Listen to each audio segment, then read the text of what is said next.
രാവിലെ എഴുന്നേറ്റപ്പോൾ പെട്ടെന്നൊരാഗ്രഹം, ഒരു ക്ഷേത്ര ദർശനമായാലോ. അങ്ങനെ ഞങ്ങൾ പെട്ടെന്ന് റെഡിയായി പുറത്തേക്ക് ഇറങ്ങി. എന്നത്തേമ്പോൾ തന്നെ ചിരിച്ചോണ്ട് നിൽക്കുന്ന കടലാസുകൾ കണ്ടുകൊണ്ട് യാത്ര തുടങ്ങി.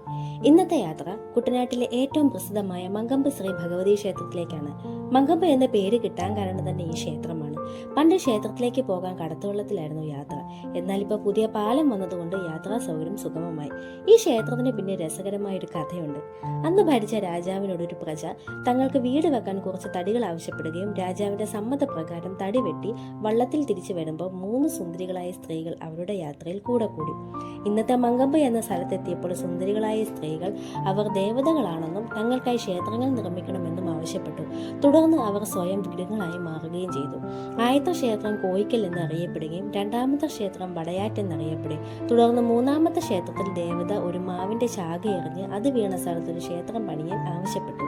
മാവിന്റെ ശാഖ വീണിടത് ക്ഷേത്രം രൂപീകരിക്കുകയും പിന്നീടത് മങ്കമ്പ് ശ്രീ ഭഗവതി ക്ഷേത്രം എന്നറിയുകയും ആ സ്ഥലം മങ്കമ്പ് എന്നറിയപ്പെടുകയും ചെയ്യുന്നു.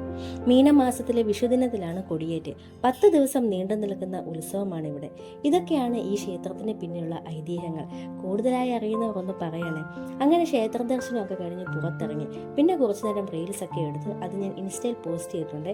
പിന്നീട് ഞങ്ങൾക്ക് ഏറ്റവും ഇഷ്ടപ്പെട്ട സ്ഥലത്തേക്കാണ് പോകുന്നത്. ക്ഷേത്രത്തിന്റെ കിഴക്കേ നടയുടെ ഭാഗത്ത് ഒരു ആൾത്തറയും അതിനോട് ചേർന്നൊരു കടയുമുണ്ട്. ഒരു പാവം ചേട്ടനാണ് കട നടത്തുന്നത്. ചേട്ടന്റെ പേര് ചോദിച്ചു, പക്ഷെ മറന്നുപോയി.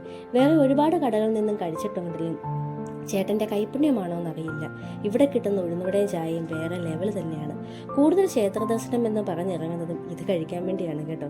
നിങ്ങൾ വരുന്നുണ്ടെങ്കിൽ ഇത് കഴിക്കാൻ മറക്കല്ലേ. ഒരു മസ്റ്റ് ട്രൈ ഐറ്റം തന്നെയാണ്. കടയുടെ ലുക്ക് നോക്കണ്ട, ആഹാരത്തിന്റെ രുചി നോക്കിയാൽ മതി. ചേട്ടന്റെ പേരറിയുന്നവർ ഉണ്ടെങ്കിൽ ഒന്ന് പറയണേ. അപ്പോൾ